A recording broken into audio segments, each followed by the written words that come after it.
ये कहानी 1840 में पेश है, जब एक कारोबारी जहाज स्कॉटलैंड से अमेरिका की तरफ अपना सफर तय कर रहा था और ये सफर वो समुद्री जहाज के जरिए कर रहे थे। लेकिन एक रात हम क्या देखते हैं कि वो अपना रास्ता भूल जाते हैं और अपने सही रास्ते से भटक जाते हैं। वहाँ पर बहुत ज्यादा धुंध भी होती और उन्हें कोई सही रास्ता नजर नहीं आ रहा होता और कुछ फासले पर जाते ही वो चट्टानों से टकरा जाते हैं और टकराते ही उनका जहाज तबाह हो जाता है। जहाज के टकराते ही उसमें मौजूद सब लोग मर जाते हैं, यहाँ तक कि वो कश्ती चलाने वाला। लेकिन उसमें सिर्फ 3 लोग बचते, जिनके नाम हैं ओलिवर कॉस्ली, जिम बकली और तीसरा शख्स पेरिस। वो लोग एक वुड की बोट में बैठकर किसी तरह अपनी जान बचाने के लिए वहाँ से निकल जाते। उनके पास एक नक्शा मौजूद होता, लेकिन उनको कुछ भी समझ नहीं आ रहा होता कि वो लोग कहाँ पर, क्योंकि जो नक्शा उनके पास होता है वो जगह उनके पास मौजूद नक्शे में नहीं थी। वो लोग बहुत मुसीबत में थे क्योंकि उनकी बोट खराब थी। वो लोग अपनी जान बचाने के बारे में सोच रहे थे कि हमें जल्द ही कोई सोल्यूशन ढूंढना चाहिए, वरना हम भी सब लोगों की तरह मर जाएंगे। कुछ देर बाद सुबह हो जाती है और अब धुंध भी कुछ कम नजर आती है। वो अपनी चारों तरफ देखते हैं तो उनको एक आइलैंड नजर आने लगता है जो उनकी कश्ती से ज्यादा फासले पर नहीं था। वो लोग फौरन उसके किनारे पर आ जाते और वहां आकर कुछ देर बैठ जाते। वहां पर बहुत सुकून और सन्नाटा होता है, जिससे उनको ये महसूस होता है कि ये आइलैंड बिल्कुल खाली है, यहाँ उनके अलावा कोई नहीं है। कुछ देर गुजरने के बाद वहाँ एक बूढ़ा शख्स आता है जिसका नाम पिंगल होता है। दरअसल वो बूढ़ा आदमी उस आइलैंड का ही रिहायशी था। वो उस आइलैंड पर उन तीनों को बहुत अच्छे से वेलकम करता है और उनको अपने घर ले जाता है और ले जाते ही अपने घर वो उन्हें खाना खिलाता है। कॉस्ली अपनी कहानी बताना शुरू करता है कि वो लोग यहाँ पर कैसे आए, क्योंकि उनका जहाज चट्टानों से टकरा गया था और जहाँ पर ये वाकया पेश आया वो उस बूढ़े शख्स के घर से ज्यादा दूर नहीं था। वो लोग ये सोच रहे होते हैं कि शायद उस कश्ती में मौजूद हमारे अलावा और लोग भी बच गए हों। वो उस बूढ़े शख्स को कहते हैं कि उसको वहाँ पर आग जलानी चाहिए। इसका फायदा ये होगा कि अगर कोई शख्स बच गया होगा तो वो यहाँ पर आ जाएगा। इसके जवाब में वो बूढ़ा शख्स उनको कहता है कि तुम लोग आराम कर लो, मैं आग जला दूंगा। जो वाकया उनके साथ पेश आया था उसमें कॉस्ली का बाजू बुरी तरह जख्मी हो जाता है। वो बूढ़ा शख्स उनको मशवरा देता है कि उन्हें कुछ दिन वहाँ आइलैंड पर ही स्टे करना चाहिए जब तक कि वो पूरी तरह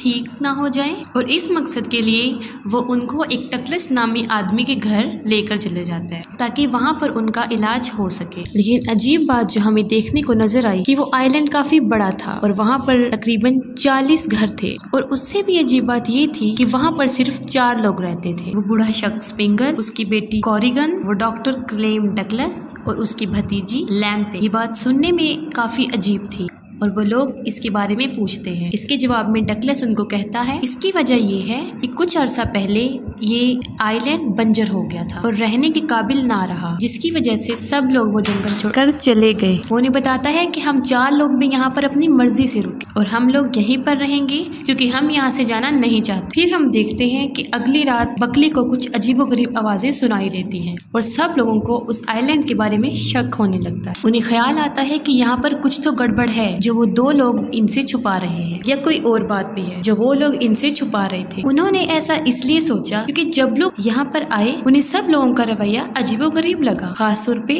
वहाँ की फीमेल्स का। वो हकीकत का पता लगाना चाहते थे, इसलिए वो लोग खुद उस आइलैंड को देखने का फैसला करते हैं कि आखिर इसके पीछे क्या हकीकत छुपी है, जिसके जवाब में डगलस उनको मना कर देता है।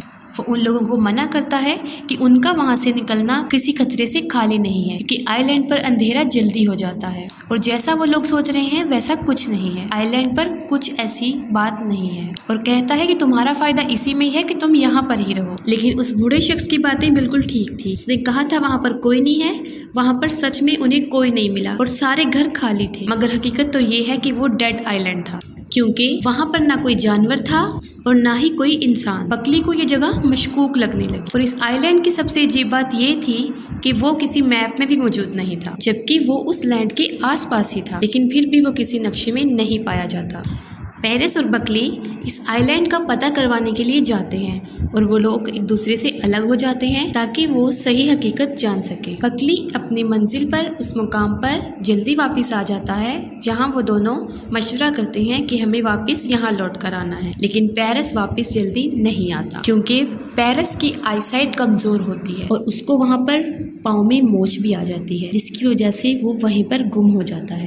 लेकिन उससे भी अजीब बात ये कि उसे अपने इर्द गिर्द किसी की होने का एहसास होता है और अजीबोगरीब आवाजें सुनाई देती हैं। उन आवाजों को सुनते ही उसे खौफ महसूस होने लगता है और वो मदद के लिए अपने दोस्तों को पुकारता है, लेकिन वहाँ पर उसकी सुनने वाला कोई नहीं होता। बकली वापस घर आ जाता है और वो अपने दोस्तों को बताता है कि पेरिस वापस नहीं आया, इसलिए वो सब उसको ढूंढने के लिए निकल जाते हैं। लेकिन ठीक उसी वक्त डगलस वहाँ पर आ जाता है और वो उन लोगों को मना कर देता है कि वो अब यहाँ से बाहर ना निकले, उनका घर में रहना ही बेहतर है, क्योंकि अंधेरे में निकलना उनके लिए किसी खतरे से खाली नहीं हो सकता। और वो कहता है अभी तुम्हें घर पे रहना चाहिए, तुम सुबह को अपने दोस्त को ढूंढ सकते हो। लेकिन वो सब लोग बहुत डरे हुए होते हैं कि कहीं पेरिस में कोई मुसीबत में तो नहीं। वो सोचते हैं कि पेरिस को कोई नुकसान तो नहीं पहुंच गया। उनको ये खतरात आते रहते और फिर वही होता है जिसका उनको डर होता है। वो अगले दिन अपने दोस्त को ढूंढने निकलते हैं तो उन्हें पेरिस की लाश मिलती है और उसकी मौत कैसे होती है कि जैसे उसे किसी बुलंदी से गिराया गया हो। उसके बाद बकली और घोंसले दोनों का शख्स यकीन में बदल जाता है कि यहाँ पर कोई गड़बड़ है।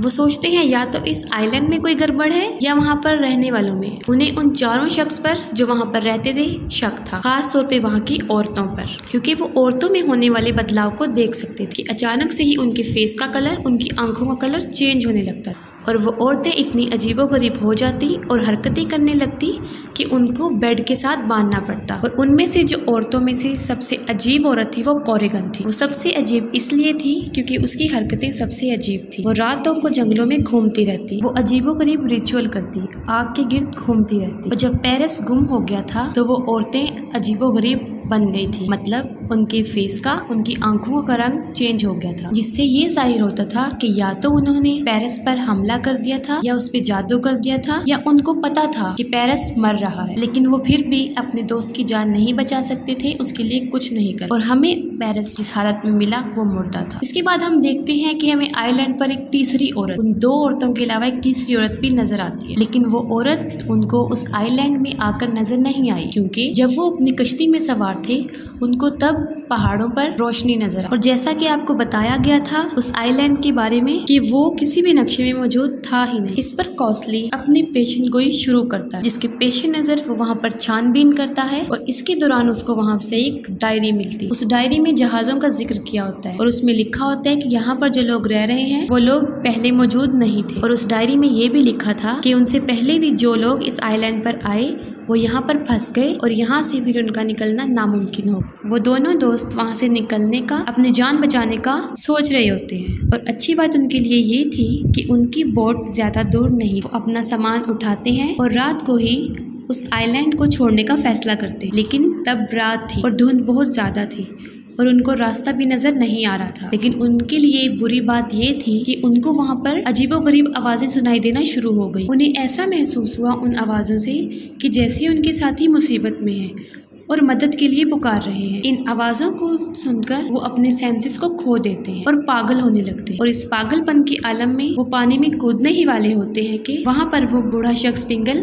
फौरन आ जाता है और उनको वापस आने का बोलता है। पिंगल उन्हें अपने घर ले आता है और उनको समझाने की कोशिश करता है कि अब तुम यहाँ पर बुरी तरह फंस चुके हो, तुम्हारी लाख कोशिश करने के बाद भी तुम यहाँ से नहीं निकल सकते। वो उन्हें कहता है कि अगर तुम्हें अपनी जिंदगी से प्यार है, अगर तुम जिंदा रहना चाहते हो तो तुम्हें हमारी बात सुननी होगी, हमारी बात माननी हो, वरना तुम्हारा हाल भी वही होगा जो उन लोगों का हुआ, यानी तुम भी मारे जाओगे। और अब वो इस आइलैंड का राज फाश करता है और उनको हकीकत बताता है कि ऐसा यहाँ पर क्यों होता है और क्यों हो रहा है उनके साथ। वो उनको कहानी बताना शुरू करता है कि कुछ साल पहले उन्हें समंदर के किनारे एक सुनहरे बालों वाली लड़की मिली। और ये वाकया तब का है जब ये आइलैंड बिल्कुल आबाद था, यानी वहाँ पर सब लोग रहते थे और अपनी जिंदगी को एक खुशहाल तरीके से गुजार रहे थे। और वो लड़की भी रहती, उस लड़की का नाम प्रेसेप्नी था। वो लड़की नेचर से काफी फ्रैंकली थी और फ्रेंडली भी। सब लोग उसको उसकी नेचर की वजह से बहुत पसंद करते थे क्योंकि वो बहुत खुशहाल खुशबाश लड़की थी। लेकिन उस लड़की के बारे में हकीकत कुछ और थी। वो इंसानी रूप में एक गॉडेस यानी एक देवी थी। जब से वो इस आइलैंड पर आई थी,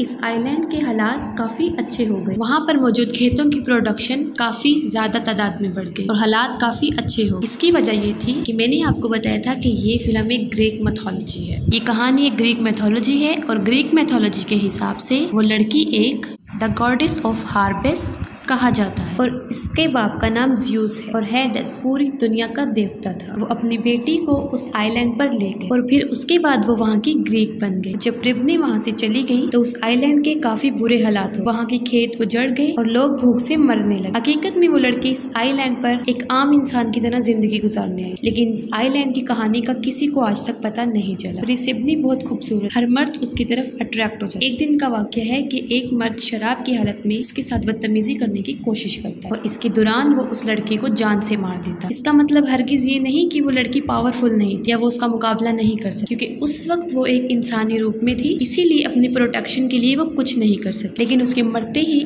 आइलैंड पर जवाल आ गया, कहत आ गया, लोग भूख से मरने लगे और वहाँ का सब कुछ बंजर हो गया। और उसके बाद उस आइलैंड के मर्द आहिस्ता आहिस्ता मरने लगे, वो भी वहाँ की औरतों से। वो अपने ही औरतों के हाथों मरने लगी क्योंकि वो लड़की अपना बदला नहीं ले सकी। इसलिए वहाँ पर रहने वाली औरतें अपने आप पर बेकाबू थी और अपने बाप भाई बच्चों का किसी की पहचान नहीं रखती थी और उनको जान से मार देती थी। और जो लोग यहाँ पर फंस जाते वो यहाँ से नहीं निकल पाते और जो लोग यहाँ से निकलने की कोशिश करते उनको जान से मार दिया जाता। यही वजह है कि ये आइलैंड बंजर है, क्योंकि जो भी यहाँ पर आता वो मारा दिया जाता, क्योंकि गॉडेस का कंट्रोल औरतों पर ज्यादा था। और इसी वजह के पेश नजर उन 4 लोगों को वहाँ पर जिंदा रखा गया ताकि ये कर्ज आइलैंड पे हमेशा बरकरार रहे और जो भी जहाज वहाँ से गुजरता वो इस आइलैंड के कंट्रोल में आ। इसके बाद ये होता कि वो जहाज तबाह हो जाता और उसमें लोग मौजूद मर जाते और ऐसा कई सालों से होता आ रहा है।